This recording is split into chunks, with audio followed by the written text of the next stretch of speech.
Hi friends, welcome back to our channel. 8ാം ക്ലാസ്സിലെ വാർഷിക മൂല്യനിർണ്ണയം 2023-24 വർഷത്തെ സാമൂഹ്യ ശാസ്ത്രമാണ് നമ്മൾ നോക്കാൻ പോകുന്നത്. അപ്പോൾ എക്സാമൊക്കെ ആവാനായി അപ്പോൾ ഓരോ ക്വസ്റ്റ്യൻ പേപ്പേഴ്സായിട്ട് നമ്മൾ അപ്ലോഡ് ചെയ്യുന്നുണ്ട്. ആവശ്യമായിട്ടുള്ള കൂട്ടുകാർ തീർച്ചയായിട്ടും ചാനൽ സബ്സ്ക്രൈബ് ചെയ്യാൻ മറന്നു പോകരുത്. അപ്പോൾ ഓരോ ചോദ്യങ്ങളായിട്ട് നമുക്ക് നോക്കാം. ആവശ്യമായിട്ടുള്ള നിർദ്ദേശങ്ങളെല്ലാം തന്നിട്ടുണ്ട്. 1.5 മണിക്കൂറാണ് എക്സാം എഴുതാനുള്ള സമയം. ആകെ 40 മാർക്കാണ് നിങ്ങൾക്കുള്ളത്. 1 മുതൽ 4 വരെയുള്ള എല്ലാ ചോദ്യങ്ങൾക്കും ഉത്തരം എഴുതുക. ഓരോന്നിനും ഒരു സ്കോർ വീതമാണെന്നാണ് പറഞ്ഞത്. ഒന്നാമത്തെ ചോദ്യം, സാമ്പത്തിക ശാസ്ത്രത്തിൻ്റെ പിതാവ് ആര്? A Gandhiji, B Adam Smith, C Karl Marx, D Dadabhai Naoroji. ആരാണ്? ഓപ്ഷൻ ബി ആഡം സ്മിത്ത് ആണ്. രണ്ടാമത്തെ ചോദ്യം, ഹരിംഗ രാജവംശത്തിലെ ഭരണാധികാരി ആര്? ബിംബിസാരൻ, ശിശുനാഗൻ, കാലശോകൻ, മഹാപത്മനന്ദൻ. ആരാണ്? ഉത്തരം എന്ന് പറയുന്നത് ബിംബിസാരനാണ്. ഓപ്ഷൻ എ ആണ് ശരിയായിട്ടുള്ളത്. മൂന്നാമത്തത്, അർത്ഥശാസ്ത്രത്തിൽ പരാമർശിച്ചിട്ടുള്ള ഭൂനികുതി ഏത്?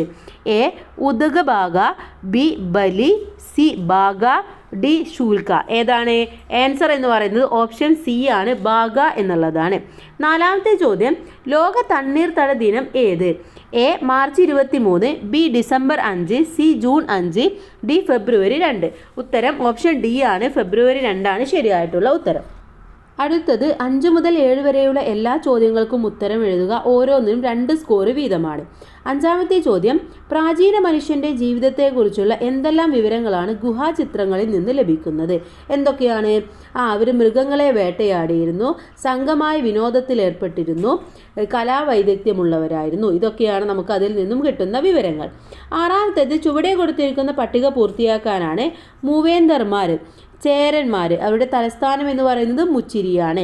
പാണ്ഡ്യന്മാരുടേതോ മധുരയാണ്. ഓക്കെ, മധുരൈ. അടുത്തത് ഉറയൂർ തന്നിട്ടുണ്ട്. ഉറയൂർ ചോളന്മാരുടേതാണ്. അപ്പോൾ എ ഉത്തരം എന്ന് പറയുന്നത് മധുരയും, ബി എന്ന് പറയുന്നത് ചോളന്മാർ എന്നുള്ളതുമാണ്. ഏഴാമത്തെ ചോദ്യം, ചെറിയ തോത് ഭൂപടങ്ങൾ എന്നാൽ എന്ത്? ഒരു ഉദാഹരണം എഴുതാനും പറയുന്നുണ്ട്. എന്താണ്? വലിയ ഭൂപ്രദേശങ്ങളിലെ പ്രധാന വിവരങ്ങൾ മാത്രം ഉൾപ്പെടുത്തി തയ്യാറാക്കുന്ന ഭൂപടങ്ങളാണ് ചെറിയ തോത് ഭൂപടങ്ങൾ എന്ന് പറയുന്നത്. ഉദാഹരണം അറ്റ്ലസ് ഭൂപടം, ചുമർ ഭൂപടം എന്നിവയൊക്കെ ഇത്തരത്തിലുള്ള ഭൂപടങ്ങളാണ്. നെക്സ്റ്റ് 8 മുതൽ 12 വരെയുള്ള ചോദ്യങ്ങളിൽ ഏതെങ്കിലും 4 എണ്ണത്തിന് ഉത്തരം എഴുതുക. ഓരോന്നിനും 3 സ്കോർ വീതമാണ്. എട്ടാമത്തേത്, ശിലകളുമായി ബന്ധപ്പെട്ട് നൽകിയിരിക്കുന്ന ചോദ്യങ്ങൾക്ക് ഉത്തരം എഴുതുക. ഒന്നാമത്തേത്, പ്രാഥമിക ശിലകൾ എന്നറിയപ്പെടുന്ന ശിലകൾ ഏതാണ്? ആഗ്നേയ ശിലകളാണ്. രണ്ടാമത്തേത്, അവസാദ ശിലക്ക് ഒരു ഉദാഹരണം എഴുതാനാണ്.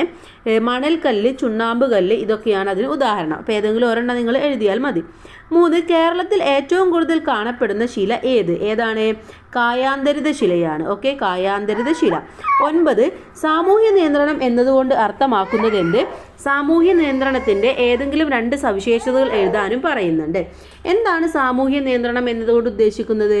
സ്വസ്ഥപൂർണമായ ചുറ്റുപാട് ഉറപ്പുവരുത്താനും നിലനിർത്താനുമായി ഓരോ സാമൂഹ്യ സംഘവും അംഗങ്ങളുടെ മേൽ ഏർപ്പെടുത്തുന്ന സമ്മർദ്ദങ്ങളെയും ഇടപെടലുകളെയുമാണ് സാമൂഹ്യ നിയന്ത്രണം എന്ന് പറയുന്നത്.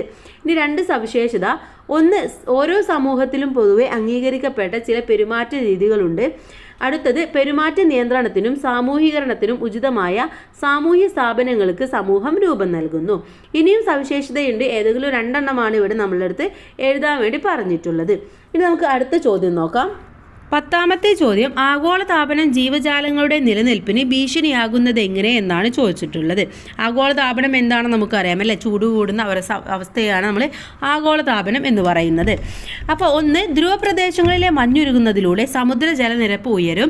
സമുദ്രതീര ആവാസ വ്യവസ്ഥയിൽ ഉണ്ടാകുന്ന നാശം ആവാസ വ്യവസ്ഥയിലെ പല സസ്യജന്തുജാലങ്ങളുടെയും നാശത്തിന് വഴിതെളിക്കും. 11, പ്രളയം ഒരു ദുരന്തമായി മാറുന്നതിന് കാരണമാകുന്ന കേരളത്തിൻ്റെ ഭൂമിശാസ്ത്ര സവിശേഷതകൾ എന്തൊക്കെയാണ്? ഏതൊക്കെ കാര്യങ്ങളാണ്? 1, കിഴക്ക് നിന്ന് പടിഞ്ഞാറോട്ട് ചെരിഞ്ഞ കേരളത്തിൻ്റെ ഭൂഘടനയാണ്. മറ്റൊന്ന്, കുന്നുകളും ചെങ്കുത്തായ മലനിരകളും വൻതോതിൽ നെൽപ്പാടങ്ങൾ മറ്റാവശ്യങ്ങൾക്കായി മണ്ണിട്ട് നികത്തുന്നത്, അശാസ്ത്രീയമായ ഭൂവിനിയോഗം. ഇതൊക്കെയാണ് പ്രധാനമായിട്ടുള്ള കാരണങ്ങൾ എന്ന് പറയുന്നത്. 12, സാമൂഹ്യ സംഘം എന്ന നിലയിൽ കുടുംബത്തിൻ്റെ സവിശേഷതകൾ എഴുതാനാണ് പറഞ്ഞിട്ടുള്ളത്. എന്തൊക്കെ സവിശേഷതയാണ്? 1, ചെറിയ സംഘമായിരിക്കും, പരിചിതരായിരിക്കും, ഉയർന്ന സംഘബോധമുണ്ടായിരിക്കും, പൊതുവായ ചില പ്രവർത്തന രീതികളുണ്ടായിരിക്കും, അംഗങ്ങളുടെ ആവശ്യങ്ങൾ നിറവേറ്റുന്നതായിരിക്കും, വ്യക്തിത്വത്തെ സ്വാധീനിക്കുന്ന രീതിയിലായിരിക്കും. ഇതൊക്കെയാണ് പ്രധാനമായിട്ടുള്ള സവിശേഷതകൾ എന്ന് പറയുന്നത്. അടുത്തത് 13 മുതൽ 15 വരെയുള്ള ചോദ്യങ്ങളിൽ ഏതെങ്കിലും രണ്ടെണ്ണത്തിന് ഉത്തരം എഴുതിയാൽ മതി. ഓരോന്നിനും 4 സ്കോർ വീതമാണ്. അപ്പോൾ കൂട്ടുകാരെ ക്വസ്റ്റ്യൻ പേപ്പർ കിട്ടി കഴിഞ്ഞാൽ ഇത് നന്നായിട്ട് ശ്രദ്ധിക്കുക. എത്ര ചോദ്യങ്ങൾക്കാണ് ഉത്തരം എഴുതേണ്ടത് എന്നൊക്കെ. അതിൽ ഏറ്റവും അറിയുന്ന ക്വസ്റ്റ്യൻ ഏതാണോ അതാണ് നിങ്ങൾ ഉത്തരം എഴുതാൻ വേണ്ടി ശ്രമിക്കേണ്ടത്. 13ാമത്തെ ചോദ്യം, ഉപരിതല നീരൊഴുക്കിൻ്റെ സംഭരണത്തിന് സഹായകമാകുന്ന പ്രവർത്തനങ്ങൾ എന്തെല്ലാമാണ്? എന്തൊക്കെയാണ്?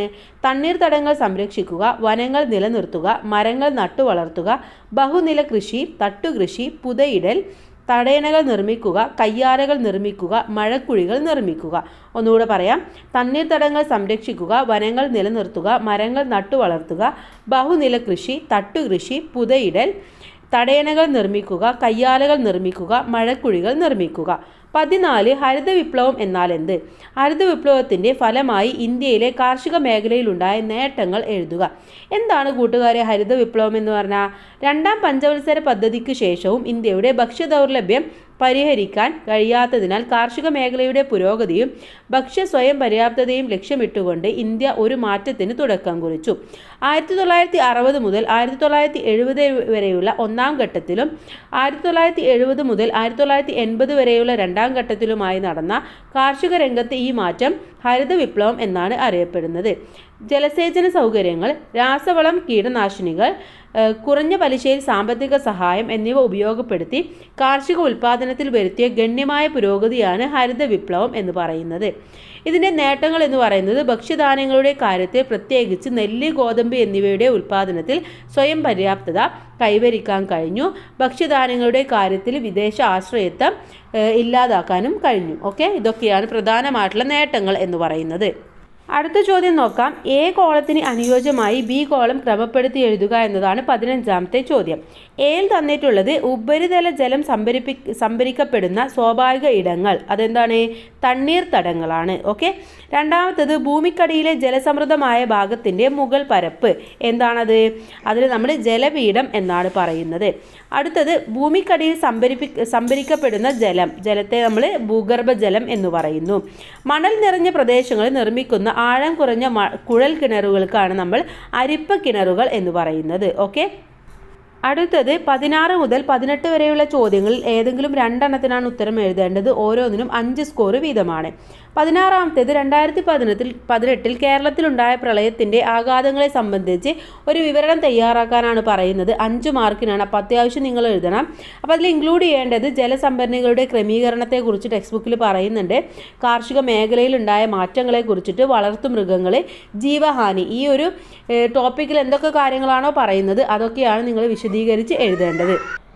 17ാമത്തെ ചോദ്യം, നീതി ആയോഗിൻ്റെ ലക്ഷ്യങ്ങൾ എഴുതാനാണ് പറഞ്ഞിട്ടുള്ളത്. എന്തൊക്കെയാണ് ലക്ഷ്യങ്ങൾ?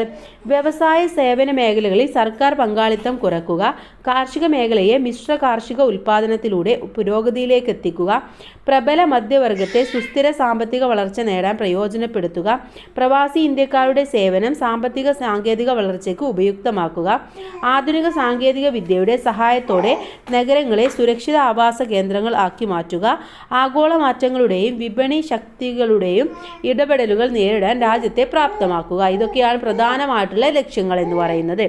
അടുത്ത ചോദ്യം 18ാമത്തെ ചോദ്യം, അവസാനത്തെ ചോദ്യമാണ്. ട്രോപ്പോസ്ഫിയറിൻ്റെ സവിശേഷതകൾ വിശദമാക്കാനാണ് പറഞ്ഞിട്ടുള്ളത്. ട്രോപ്പോസ്ഫിയറിൻ്റെ പ്രധാന സവിശേഷതകൾ എന്തൊക്കെയാണ് കൂട്ടുകാരെ? ഭൂമിയോട് ചേർന്ന് സ്ഥിതി ചെയ്യുന്നതാണ്. ഉയരം 13 കിലോമീറ്ററാണ്. അതുപോലെ മധ്യരേഖ പ്രദേശത്ത് വായു ചൂടുപിടിച്ച് ഉയരങ്ങളിലേക്ക് വ്യാപിക്കുന്നതിനാൽ ഇവിടെ കൂടുതൽ ഉയരമുണ്ട്. ഓരോ 165 മീറ്റർ ഉയരത്തിനും 1 ഡിഗ്രി സെൽഷ്യസ് എന്ന തോതിൽ താപം കുറഞ്ഞു വരുന്നു. കൂടാതെ മേഘരൂപീകരണം, മഴ, മഞ്ഞ്, കാറ്റ്, ഇടി, മിന്നൽ തുടങ്ങിയവ സംഭവിക്കുന്നതും ഇവിടെയാണ്. വേണമെങ്കിൽ നിങ്ങൾക്ക് സംക്രമണ മേഖല ട്രോപ്പോപാസ് എന്നും കൂടെ എഴുതി കൊടുക്കാവുന്നതാണ്. അപ്പോൾ ഈ കാര്യങ്ങളൊക്കെയാണ് നിങ്ങൾ വിശദമായിട്ട് എഴുതേണ്ടത്. ഇത്രയുമാണ് നമ്മുടെ ഈ ഒരു ക്വസ്റ്റ്യൻ പേപ്പർ. വളരെ ഈസി ആയിട്ടായിരുന്നു കഴിഞ്ഞ വർഷത്തെ ആനുവൽ എക്സാമിൻ്റെ ക്വസ്റ്റ്യൻ പേപ്പർ ഉണ്ടായിരുന്നത്. അപ്പോൾ ഈ വർഷവും നമുക്ക് അങ്ങനെ പ്രതീക്ഷിക്കാം. പക്ഷെ എന്നാലും കൂട്ടുകാർ എല്ലാ ഭാഗങ്ങളും വായിച്ച് മനസ്സിലാക്കി വെക്കുക. എല്ലാവർക്കും നല്ല മാർക്ക് തന്നെ സ്കോർ ചെയ്യാൻ വേണ്ടി കഴിയട്ടെ. Thanks for watching.